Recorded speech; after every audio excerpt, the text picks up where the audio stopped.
Mom is having a hard time living off her pension. We, who are still able to work, should help her out, shouldn't we? During the inheritance discussion following the death of their father, Billy, the second son, seriously speaks to the eldest son and his wife, but it seems his words didn't resonate with them at all. Help out, you say? Just because she only has her pension doesn't mean we can just hand over our money. Exactly. Or perhaps does our mother-in-law plan to just dip into our money? Suddenly, the eldest son and his wife look at me with faces like they've bitten into a bitter bug. It wasn't a look one should give to their parents. Stop trying to leech off us. It's a nuisance. The pensioner should just keep to herself except for weddings and funerals. Stay out of our business. Hey, that's enough. Billy chides them, but I was looking down, clenching my fists. Not only did they wish for the death of my husband, but they also complained about the inheritance and then called me a parasite. I must have raised him wrong. I can't stand it anymore. Yet, I told the eldest son and his wife very calmly, I understand what you're saying. Let's sever our ties. My name is Catherine. I will be turning 65 this year. I am currently living with my husband, who is retired. He is a kind and considerate person, and we have supported each other for a long time. We were blessed with 2 children, our eldest son Dan and our second son Billy. Both of them are now married. Recently, our house has been showing its age, so we were planning to renovate. We thought it would be nice if we could live with our eldest son and his wife, Dan and Rebecca, once the renovations are done. So I contacted Dan. Dan, we're planning to renovate soon. Would you consider moving in with us? When I say this over the phone, Dan clearly showed his reluctance. Living together, can you spare me? Rebecca will not like it either. But if we're going to renovate, I want to prepare a room for you guys too. That's your convenience, right? If you have so much money that you can afford to renovate, then you can give us some of that money. I'll take it. From the phone, I could even hear Rebecca, Dan's wife, saying, Living together is seriously impossible. I see. Let's forget about this conversation. The eldest son and his wife are always like this. For some reason, they always act superior and display a cold attitude towards us. After I hung up the phone, I conveyed Dan and the others' feelings to my husband just as they were. My husband showed a somewhat lonely expression, but spoke up cheerfully. Can't be helped. For our old age, let's just make the renovations for accessibility so we can live by ourselves. Following that, our home was remodeled as we wished and reborn as a house with barrier-free design. Several months after the renovation was completed, we were scheduled to have a meal with both our eldest son and his wife, and our second son and his wife. First to arrive was our second son, Billy, and his wife, Anne. Anne is a thoughtful person. As soon as she handed me a hostess gift, she came to the kitchen to help me. Mother-in-law, you are always so good at cooking. Oh, thank you. I'm grateful for your help, Anne. As we were chatting, the eldest son and his wife arrived. Upon their arrival, they sat heavily on the sofa and demanded that tea be brought to them. Seeing me preparing it, Rebecca and Dan spoke in an irritated manner. Really, they have no consideration. Exactly. We are guests here. Hurry up. As I was about to place the tea in front of them silently, Billy approached Dan from the side. Dan, can't you do at least that much by yourself? You shut up. At Dan's intimidating words, I sighed. Billy and his wife are kind to us, but even towards such a Billy, Dan was overbearing. However, the reason we called these siblings this time was because there was an important matter to discuss. The dinner party started, and Dan, who was eating in a grumpy manner, spoke up.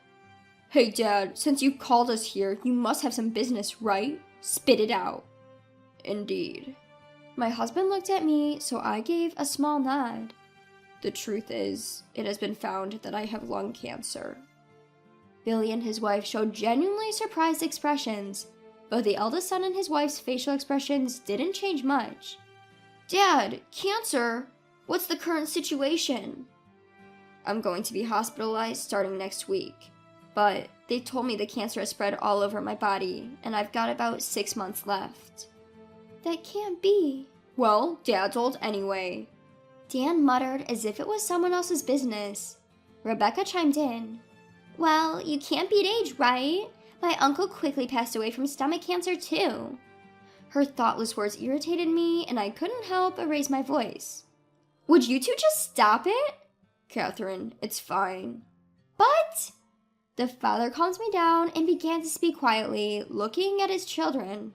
I want you guys to look after your mother after I'm gone. Of course, Dad. We'll take care of Mom, so don't worry. Yes, please think about your own health, father-in-law. The second son and his wife answered firmly, but the eldest son and his wife were both playing with their cell phones, not seeming to listen to the father's words at all. After finishing their meal, everyone started to leave. Since the eldest son and his wife left quickly, I went outside to see off the second son and his wife. Mom, I know it's tough, but hang in there. We will also help, of course. Please let us know anything. Thank you, Billy, Anne. With such conversation, I saw the second son and his wife off. My husband preferred palliative care over surgery and chemotherapy, so he was admitted to a hospice the following week. I started visiting the hospice almost every day, and the second son and his wife would drive me and help take care of him. However, no matter how much I called, the eldest son and his wife never visited. Then, about 5 months later, my husband's condition worsened, and I called the eldest son and his wife, telling them this might be the end. They appeared reluctantly. However, Dan neither held his hand nor said a word to him. Instead, they only gawked at my frail husband as if he were some repulsive sight. We've shown our faces, isn't that enough? We have things to take care of, so we'll be going now. The elder couple left the hospital room abruptly, not even 10 minutes after their arrival. As soon as they left the room, I noticed Rebecca had gotten her jacket. I quickly rushed after them. As I approached the staircase leading to the hallway, I saw them slowly descending the stairs. The two were so engrossed in their conversation that they didn't notice me. It really seems like Dad's time is coming, huh? Hey, what's going to happen to the inheritance once father-in-law is gone? Dan smiled at Rebecca's question. Dad was just a regular employee, but Mom and the rest have been living pretty comfortably lately, haven't they? Maybe they've been playing the stock market or something. We could probably expect a decent inheritance, haha. Oh, I can't wait. I've been wanting to go on an overseas trip. I also want a designer handbag. All we can do now is wait for things to wrap up, haha. I teared up listening to their conversation. I couldn't possibly tell my husband about this. Unable to confront them, I silently returned to the hospital room. 2 weeks later, he passed away. I kept for a long time by his side, but Billy and his wife were there, comforting me. Thanks to their support, I was able to hold it together, and the funeral went without a hitch. As soon as the funeral was over and only family remained, Dan, unable to contain his impatience, brought up the topic. About Dad's inheritance. What the hell, Dan? We just had the funeral today. Billy immediately reprimanded him, but Dan only glared back. You, the second son, just shut up. With a sigh, I spoke up. We'll arrange a meeting to discuss the inheritance next week. For today, please, just go home. At these words, the elder couple grinned, then promptly left. Then, the following week, the cheerful elder couple and the serious younger couple arrived at our home for the inheritance meeting. I told the two couples in front of me. First off, I should mention that your father's inheritance amounts to about $30,000. What? As I broke the news, Dan looked flabbergasted. I'd like to split this, as per legal inheritance shares, with me taking half and each of you getting a quarter. Wait, hold on. Are you sure there's only $30,000? In response to my matter-of-fact tone, Dan persisted. I passed him a thick envelope. All the documents are in here. Please check them. After looking through the documents, Dan and Rebecca's faces contorted in frustration. Damn, Dad was really strapped, huh? So we're only getting $7,500 each? That's too little. If it's this low, give us the house too. At the clearly dissatisfied couple, Billy responded in an angry tone. Our mother's still living in that house. Don't care. It's because you wasted money on renovations that we're left with nothing. That's right. If the inheritance is this small, give us the house too. I calmly told the irritated couple. This house was painstakingly renovated by your father so we could live here in our old age. I won't just hand it over. I'll keep it as long as I live. What? It's not fair for you to keep everything to yourself. Dan glared at me with a fury that seemed as if he was about to lunge at me. Dan, cool it. Billy restrained Dan. Your father was worried about me till the end. You might not understand it, Dan. Billy started speaking softly while looking at me, who was still stirred up. Mom, we're going to renounce our inheritance. You should take our part too. Dad would rest easy knowing that. Anne, his wife, nodded beside him. Billy, there's no need to worry. As I said that, Dan and Rebecca interjected again. If they don't want it, give their part to us. Yes, we'll gladly take it. That's impossible. Mom's living on her pension. It's tough. We, who are working even a little, should be supporting her. Billy sincerely scolded his older brother and his wife, but his words didn't seem to affect them at all. When you say support, just because she's only got her pension, doesn't mean we can just give our money away. Exactly. Or perhaps mother-in-law was planning to siphon off our money from the beginning. The older couple looked at me with an expression as if they had just chewed on a bitter bug. Their eyes were not the kind one should direct at a parent. Stop behaving like a parasite. It's a nuisance. Old ladies living on pensions should keep out of everything except for weddings and funerals. Just stay quiet. Hey, stop it now. Billy scolded them, but I had my head down and was clenching my fists. Not only did they wish for my husband's death, but they also complained about the inheritance and even called me a parasite? I wondered where I had gone wrong in raising him. Tears welled up in my eyes with regret, but I couldn't lose my composure here.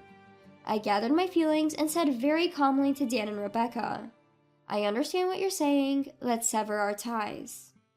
When I said that, the older couple looked surprised for a moment, but quickly broke into a smirk. Really? That's the best news I've heard. Does this mean we don't have to deal with the old lady anymore? Lucky! As Dan and Rebecca hurried to leave, they sarcastically called out to Billy and his wife. So there you have it. You guys look after the old lady. Good luck taking care of the parasite. As the couple stormed out, Billy and his wife rushed over to me. Mom, are you okay? They're just too awful. Mother-in-law, we are always by your side. Please don't be upset. I was still looking down, but I raised my face and looked straight at the two of them. Billy, Anne, I have something to tell you. A few months later, while I was relaxing at home, Dan and Rebecca appeared with Billy. What's going on? We've severed our ties, haven't we? Hey, old lady, we need to talk. Indeed. Come on in. The eldest son and his wife, shouting at the entrance, their faces flushed red. From the side, Billy spoke with an apologetic tone. Sorry, Mom. I was asked about the house, and I couldn't help but tell them. That's fine. For now, everyone please come in. I let them into the house. The moment they were led into the living room, the eldest couple began to raise their voices. What do you mean you're giving the house to Bill? Exactly. You're disregarding us, the eldest couple. What's that all about? While looking at the two of them, I spoke in a calm and composed manner. Billy said he would maintain the house and preserve your father's memories. That's why I decided to leave it to him. What? What do you mean? Dan stared at me, taken aback. Billy and his wife Anne have been a great support to me. It's only natural. I smiled warmly at the apologetic-looking younger couple. Thank you, Mom. We're not here to hear that. You said you'd take over the house yourself, didn't you? After taking a quick glance at the eldest daughter-in-law, who looked like she was about to froth at the mouth, I explained. I thought I'd hand it over to someone who would respect your father and my wishes. Besides, I've started getting some rental income. What? What is this? Seeing my surprised eldest son, I let out a sigh and continued matter-of-factly. Remember how last year my father, your grandfather, passed away? Billy attended the funeral, but you couldn't because you were out of town, remember? That was... Your grandfather was a landlord who owned several buildings and apartments. Finally, the inheritance has been settled and I've started receiving rental income. The eldest couple's faces looked as if they had been hit by a bolt from the blue. We never heard anything about that. I never mentioned it. Hey, about that rental income, how much are we talking about? Well, it's about $3 million a year, so it's easy for me to give one of the houses to my adorable son and his wife. And then Dan and Rebecca, the eldest couple, sprang to their feet energetically. Wait, hold on a minute. If Billy and his wife get some, then we should. Why should I split my assets with someone who called me a parasite? Wasn't it you who told me to stay away? Well, that's... If you're going to call me a parasite, then please don't leech off me. At my sharp words, Dan and Rebecca began to stutter in response. I glared at them both and pointed to the door. All right, the conversation is over. Please go home now. Wait, hold on. Mom, please listen to me. Dan approached me flustered and suddenly clung to my arm. I looked at him with a cold gaze. You have no right to call me Mom. Please, you can give us some of the house and money too. We're struggling. The eldest daughter-in-law pleaded loudly. I looked at them and spoke. Huh? Struggling? What do you mean? Dan then started to explain hesitantly. We thought we'd get Dad's inheritance and lived a bit too luxuriously, and well, we kind of got into debt. I forcefully shook off Dan's arm. I'm disgusted. I didn't think you could be this stupid. This is the bed you've made, so you need to lie in it. Mom! That's just too cruel. I had the final say to the upset face of the eldest couple. From now on, I'll transfer my assets to Billy while I'm still alive. I won't give a penny to you who cut ties with me. Please never bother us again. Billy stood up to the crestfallen eldest couple. If you understand, then go home quickly. Don't come near Mom or us ever again. Billy showed the deflated two out the door. He was rubbing my back, which was still breathing heavily. After that, the eldest couple apparently ended up going bankrupt after getting into debt to repay their existing debt. From their rundown apartment, it said you could hear Dan and Rebecca arguing night after night. For them, who couldn't manage the simple act of cherishing their family, a decent future probably isn't in the cards. As for me, since I passed the house on to Billy, I bought and moved into an apartment nearby that comes with caregiving services. Billy and his wife often come by to visit, and they've recently had an adorable baby. I want to continue building a good relationship with Billy's family and cherish each and every day.